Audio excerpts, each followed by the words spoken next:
Hello students, base क्या चीज़ है हमने पहले ही देख लिया है कि जिसमें हाइड्रोक्साइड नेगेटिव आयंस प्रेजेंट रहते हैं उसको बेस कहा जाता है। ठीक है, देन उसका एक्वियस बिहेवियर किस तरह से होता है, स्ट्रॉन्ग बेस क्या है, वीक बेस क्या है, ये सब हमने इसके पहले की जो वीडियो है उसमें हमने सब पढ़ लिया है। अभी देखते हैं कि इसकी प्रॉपर्टीज क्या है, बेसिस की प्रॉपर्टीज क्या है। तो सबसे पहले प्रॉपर्टीज देखो बच्चों की ये बीटर इन टेस्ट है, इसकी टेस्ट जो है बीटर है, बीटर इन टेस्ट। सेकेंड जो है जो रेड लिटमस है, लिटमस टर्न्स ब्लू। अगर हम रेड लिटमस अगर बेस में अगर डालते हैं, चेक करते हैं बेस को अगर चेक करते हैं रेड लिटमस से जो कि इंडिकेटर है तो वो ब्लू हो जाता है। थर्ड, ये सोफी इन टच रहते हैं, Sophie in touch. And fourth one, जिस तरह से एसिड करेसिव रहते हैं उस तरह से बेस भी जो हाई बेसिक जो रहेगा वो करेसिव इन नेचर रहेगा, करेसिव इन नेचर। मतलब मेटल के साथ अगर बहुत दिन अगर रहता है तो मेटल को करेसिव, मतलब मेटल का करोजन वहां पे हो जाएगा, या फिर वो अगर हमारे टच में आता है तो हमें भी वो हार्मफुल हो सकता है। तो इससे सावधान रहना है कि जो हाई बेसिक जिसकी बेसिसिटी ज्यादा है, जैसे कि सोडियम हाइड्रोक्साइड, पोटेशियम हाइड्रोक्साइड, उसको डायरेक्टली टच नहीं करना है। देन फिफ्थ जो है, देखो जनरली अभी ये जो बेस है, बेसेस मेटल के साथ रिएक्ट होता नहीं है, क्योंकि बेस में भी मेटल रहता है और देखो कोई भी बेस है तो उसके पहले बेस में पहले मेटल रहेगा, फिर हाइड्रोक्साइड आयन रहेंगे, इसका कॉम्बिनेशन बेस रहता है। तो अगर इसकी रिएक्शन अगर हम मेटल के साथ करेंगे तो मेटल रिएक्ट नहीं होगा। लेकिन कुछ मेटल ऐसे है कि वो उसके रेडिकल्स फॉर्म कर लेते हैं, जैसे कि जैसे कि जिंक एंड एल्यूमिनियम, उसके हम रिएक्शन यहाँ पे देखेंगे। बेसिस अगर मेटल के साथ रिएक्ट होता है, यहाँ पे हम सिर्फ सम मेटल लिखेंगे, सम मेटल्स उसके साथ अगर रिएक्ट होता है तो वो हमें मेटल सॉल्ट देगा, सॉल्ट प्लस हाइड्रोजन गैस। जिस तरह से एसिड और मेटल रिएक्ट होने पे सॉल्ट एंड हाइड्रोजन गैस मिलता है, उसी तरह से बेस भी हाइड्रोजन गैस यहाँ पे रिलीज करता है और सॉल्ट फॉर्म हो जाता है। इसका अगर एग्जांपल देखें, बेस हमें पता, सबसे पहले लेंगे हम sodium hydroxide plus some metals, मैंने अभी बताया जिंक और एल्यूमिनियम, तो लेंगे जिंक। तो यहाँ पे ये जिंक ऑक्सीजन के साथ रिएक्ट होकर वो उसका रेडिकल फॉर्म करता है, जिसको जिंकेट कहा जाता है। तो मेटल सॉल्ट में ये फॉर्म होगा sodium zincate, Na2ZnO2। Okay, and then hydrogen gas यहाँ पे रिलीज होगा। ठीक है, इसको बैलेंस करते हैं, यहाँ पे 2 लिख देंगे, सब बैलेंस हो जाएगा। ठीक है, ये बहुत जरूरी है। तो इस तरह से ये जो जिंकेट है इसको हम सोडियम जिंकेट कहते हैं। तो ये जो जिंकेट है एक रेडिकल है, ये यहाँ पर बात याद रखने जैसी है। देन सेकंड, वही जो सोडियम हाइड्रोक्साइड बेस है वो अगर हम दूसरा मेटल जो है, जैसे मैंने आपको बोला कि एल्यूमिनियम के साथ अगर रिएक्ट हो जाएगा तो ये एल्यूमिनियम ऑक्सीजन के साथ रिएक्ट होके वो एल्यूमिनेट फॉर्म कर लेता है, जो कि एक रेडिकल है। तो ये मेटल एल्यूमिनेट मतलब NaAlO2 प्लस हाइड्रोजन। तो बच्चों ये जो रिएक्शन है ये वाटर के साथ करनी होती है, ताकि ये क्या होगा, रिएक्शन यहाँ पे बैलेंस्ड हो जाएगी। तो यहाँ पे 2NaOH 2Al, तो यहाँ पे Al सिंगल ही रहेगा। तो सोडियम देखो बैलेंस करने पे बहुत इंपॉर्टेंट होता है, सोडियम यहाँ पे 2 है, यहाँ पे 2 है, एल्यूमिनियम यहाँ पे 2 है, तो एल्यूमिनियम को भी बैलेंस कर लेते हैं। ऑक्सीजन देखो यहाँ पे 2 है, यहाँ पे भी 2 है, लेकिन हाइड्रोजन यहाँ पे 2 है, यहाँ पे 2 है। तो हाइड्रोजन यहाँ पे 2 है, लेकिन यहाँ पे अगर देखते थे 2 यहाँ पे 1, यहाँ पे 3 हाइड्रोजन है, तो हमें यहाँ पे हाइड्रोजन 3 लिखना पड़ेंगे, तो हाइड्रोजन यहाँ पे 6 हो जाएंगे।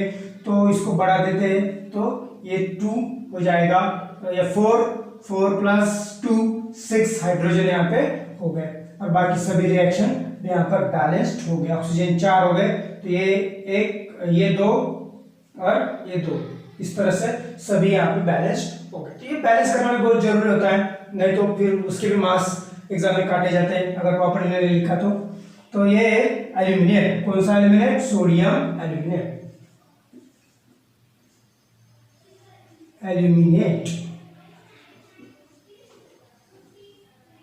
तो ये याद रखना है, ठीक है। अभी ये तो हो गई 5 और 6 नंबर की देखेंगे अभी इसके बाद।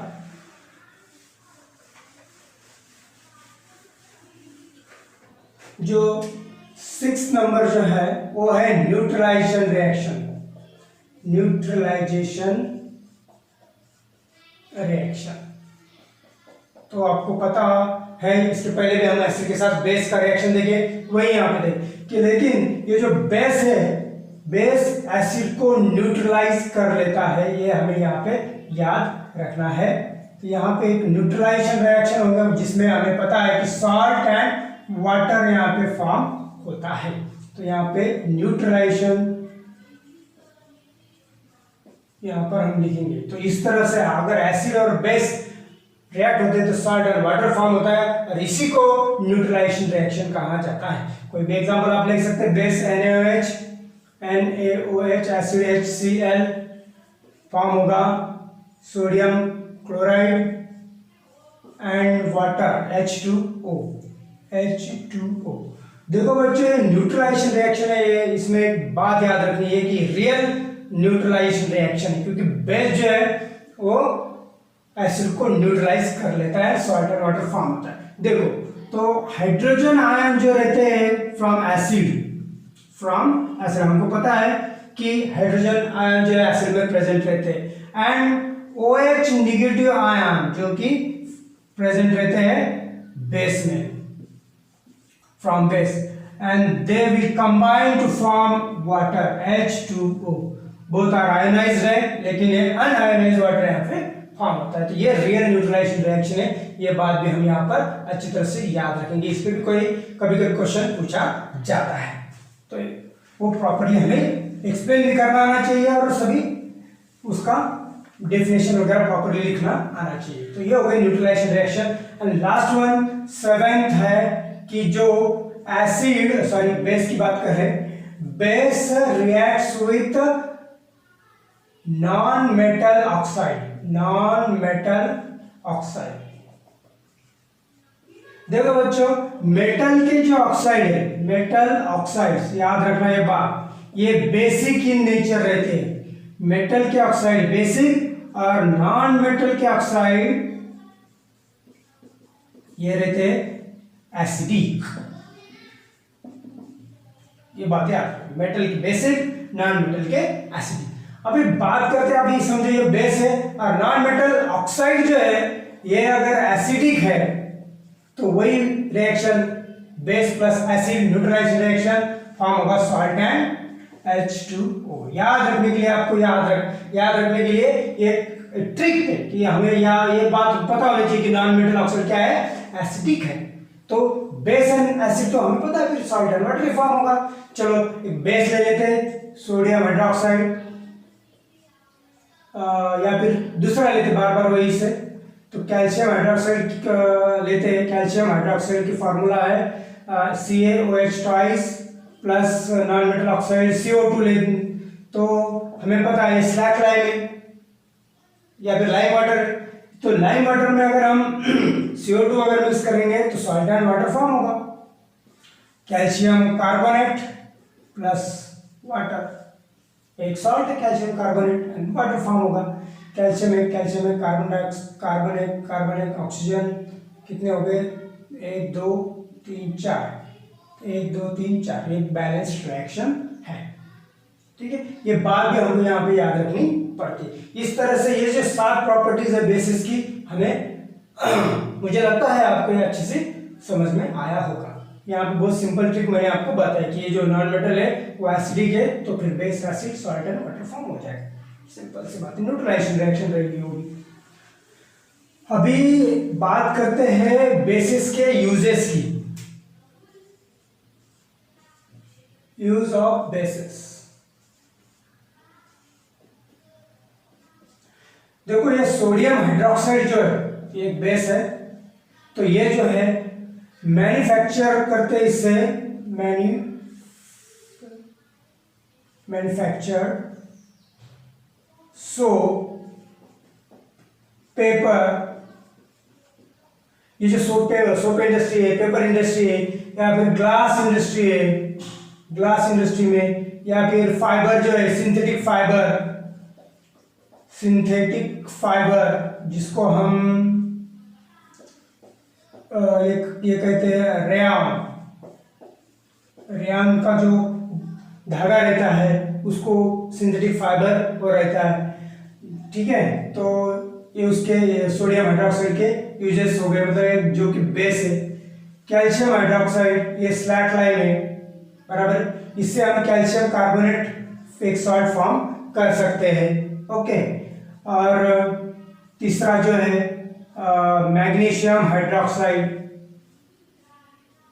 मैग्नीशियम हाइड्रोक्साइड जो है हमको पता है एंटासिड बोल के जो जब हमारे इंडाइजेशन होता है या फिर एसिडिटी इंक्रीज होती है तो हम एंटासिड बोल के मिल्क ऑफ मैग्नीशिया, ओके। ये यहाँ पे हम मिल्क ऑफ मैग्नीशिया जो कि एक एंटासिड है, हम अगर उसको ले लेते हैं तो हमारी एसिडिटी कम हो जाती है। जिस तरह से calcium hydroxide calcium carbonate form कर लेता है, उस तरह से वो कैल्शियम ऑक्सीक्लोराइड भी फॉर्म करने में, मतलब ये जो ब्लीचिंग पाउडर जो है, ब्लीचिंग पाउडर वो फॉर्म करने के लिए भी यूज होता है। देन फोर्थ वन जो है हमको पता है कि Na2CO3 ये एक वॉशिंग सोडा है, सोडियम कार्बोनेट वॉशिंग सोडा। ये क्लीनिंग एजेंट बोल के हम इसको यूज करते हैं, या फिर यही हार्ड वाटर को सॉफ्ट करने में, hard water make soft, okay, hard water को सॉफ्ट करने में यूज होता है।